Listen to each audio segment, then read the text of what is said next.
Hey guys, how's it going? On today's video, we're going to be installing the Garagistic LTW E30 rear strut bar with the base plates and vertical supports. Massive thank you to Garagistic for sending this out to me to make a video of. This is a pre-production model, so there will be some changes specifically to the base plates that will change for the final version, but the strut bar is available now. If you guys want to order, you can get it in silver like this or anodized in black with a nice carbon fiber center. The base plates are available for pre-order, so if you guys are interested, garagistic.com, and don't forget to use my coupon code TMD at checkout to save you a little bit of money. This video will also be up on the Garagistic YouTube channel, so hello to everyone over there, and a quick introduction. This is my 1987 325 IS. It is a MTEC 1 car, 5 lug. We have a 2.7 stroker M20 with a turbo and ITBs, shaved bay, removable core support, carbon fiber roof to match the LTW strut bar, electric power steering, fuse box tuck. Basically anything you can do to an E30, this car is getting. So let's go ahead and get the Garagistic E30 LTW strut bar installed. Go ahead and get your car off the ground, jack stands, make sure it's nice and safe, and let's go ahead and get those base plates installed. So let's start off by removing the 2 plugs we have right here, one right there and another one right here. As you can see, I have already removed all the sound deadening from the trunk. I plan on putting some back, so I probably will outline where the mounting plates will go and skip that area.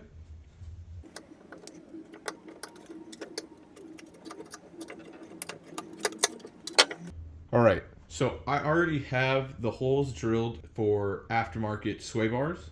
So if you haven't seen that video, you can actually go check it out right there. But I would start with that first. If you have aftermarket sway bars, this isn't the Garagistic one. This is another company's bracket, which I actually, besides working with Garagistic, I actually do like their bracket better because both of these are drilled. So this one is a pass-through, or see, this one's tapped and this one's a pass-through. On the Garagistic ones, both of them are tapped, so that you don't have to worry about putting a bolt through here and then having to either have someone underneath or someone on top hold the nut for you while you try to tighten it. It's a real pain. You know, you can do it by yourself and drop the bolt through, put a long extension or a long ratchet and have it rested against the chassis somewhere, and then go ahead and tighten that down. But it is a big pain to do. So the Garagistic one is actually nice because it is both tapped, so all you have to do is put bolts in from the top and don't have to worry about going underneath it. And it weighs less. It has a bunch of material taken out where it can be taken out, so it's not as heavy as this one is. But since I have the holes already drilled, what I did is I brought the base plate back, put the bolts in to where they need to go. They're just loose, just so we can move it around. And then we'll take our tool and slide it in, and we'll go ahead and drill it that way. So that will give you a nice center point to drill. But having those extra bolts in will allow you to be able to just kind of pivot this back and forth to make sure it's nice and centered right here. Then again, take your tool, drop it in. We'll go ahead and drill through the frame right there, and then we'll add our bolt in from the bottom with the included piece. But having those, starting with those 2 bolt holes right there, will allow you to position it correctly, and we'll do the same for the other side. Position it based on those bolt holes. We'll then drill it into the frame using the tool, and then we can go ahead and get the bolt holes for our secondary diff mount. Those sometimes can be a little bit of a pain, but having these base plates already mounted, ready to go, having them centered to the hole makes life a lot easier. So go ahead and get this drilled out and we'll continue. Let's go ahead and get it drilled. I'm using a 3/8 drill bit. Just use a regular drill. I took my drill home for a house improvement project and forgot to bring it back. So we are using a impact and a right angle bit, and that should work just fine. Don't recommend that, but I think it's funny, so I'm going to show it. So just like that, we'll go down here and... So I used a 3/8 to get the hole started. I ended up opening it up to a 1/2 inch just to make life easier to put the bolt in. So once you've taken your tool out, go ahead and put the plug in. I'm going to center this. I'm going to put the plug in. Then we'll go underneath. It is a 17mm bolt. Go ahead and throw some blue Loctite on there. You don't want this thing coming out. And you can see our hole is right there. I recommend if you have a deburring tool, go ahead and deburr it. Also, if you have some paint it, or some frame rust prevention, you stick a little hose in there and spray it, and that should help so you don't get any rust. Go ahead and throw the bolt in, and then we will find the threads and screw it in. Make sure it's nice and tight, and then we can move on to the other side. Now we can go on and do the same thing we did with that plate to this side. We'll put the 2 bolts in for our sway bar bracket. Go ahead, center it to the hole, put our tool in, drill it to a 3/8, and then open it up to a 1/2, and we're ready to move on to the next.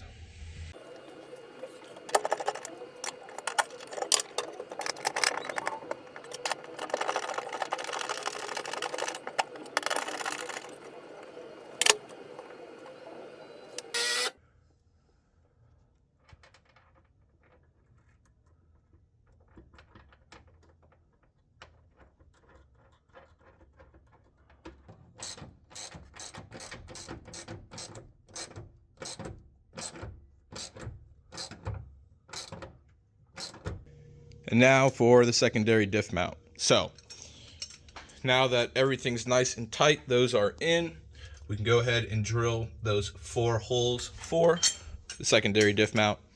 I'm going to start by drilling the front 2 and checking it with the plate installed. As you can see, I already have the secondary diff mount installed, which you can check out in the video right there.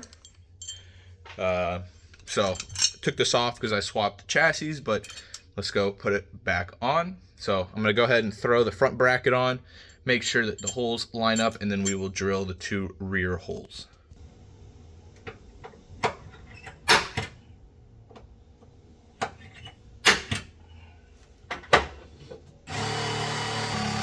I'm going to go ahead, drill the rear 2, and then finish bolting everything up from the bottom, which I will also show you once I finish drilling. And then we can go ahead, get the bar in and the 2 vertical mounts to the base plates. As you can see, underneath the car, we have our the main stud for the bracket. And then as you can see, they're kind of not perfectly flat. You can see the angle of the bolts, but once we tighten it down and we pinch this together, everything will be just fine and mounted. I actually still have to put in the sway bar itself, but if you're looking for other Garagistic parts, brake lines, tow hooks, secondary diff mount, bushings, trailing arm bushings, subframe bushings, they got everything that you need for underneath your car. So now that we've finished everything underneath, make sure you go ahead, blue Loctite, tighten everything. We can drop the car down, and then we will go ahead and attach the main strut bar and the 2 vertical supporting bars. Now with the car back on the ground, before we get to the bar, let's go ahead and put all of the beauty cover carbon plates back on. So we have this one right here. And then we have the two that go on either side here. Just like that. So we'll go ahead and take all of our Allens and put them back in. All right, go ahead and remove the 13mm nuts off the top of your strut towers, and then we can go ahead and install the bar. So what's great about this is one side's reverse threaded, so all you have to do is you're gonna go towards the front of the car to tighten it, or to bring both ends together, and you'll pull towards the rear to widen it out. I've already went ahead and test fit and measured mine, so it is good to go. Go ahead and slap your 13s back on the top, just like that, and go ahead and grab your arms. And then once you've got your strut bar in place, go ahead and make sure you lock the locking nuts down. So you'll go ahead and tighten that into the bar on both sides. Just like that, so they're nice and tight.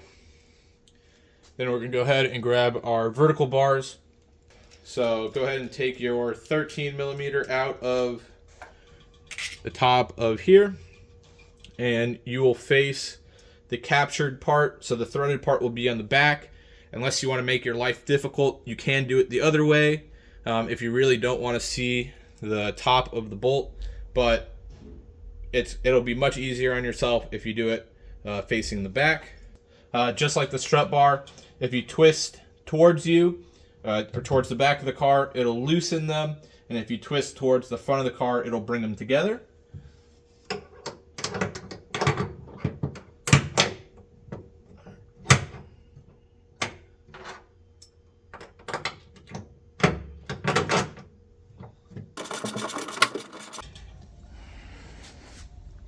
Nice and installed and ready for a drive. Maybe not this car, but your car. If you guys have any questions, make sure you put them down in the comments down below. I'll go ahead and answer them. If you guys are interested in picking up one of these LTW E30 strut bars, also available for E36, you can find it at Garagistic.com. Use my code TMD at checkout and you'll save a little bit of money, so that's always a bonus. So thank you guys for watching. Have a great day.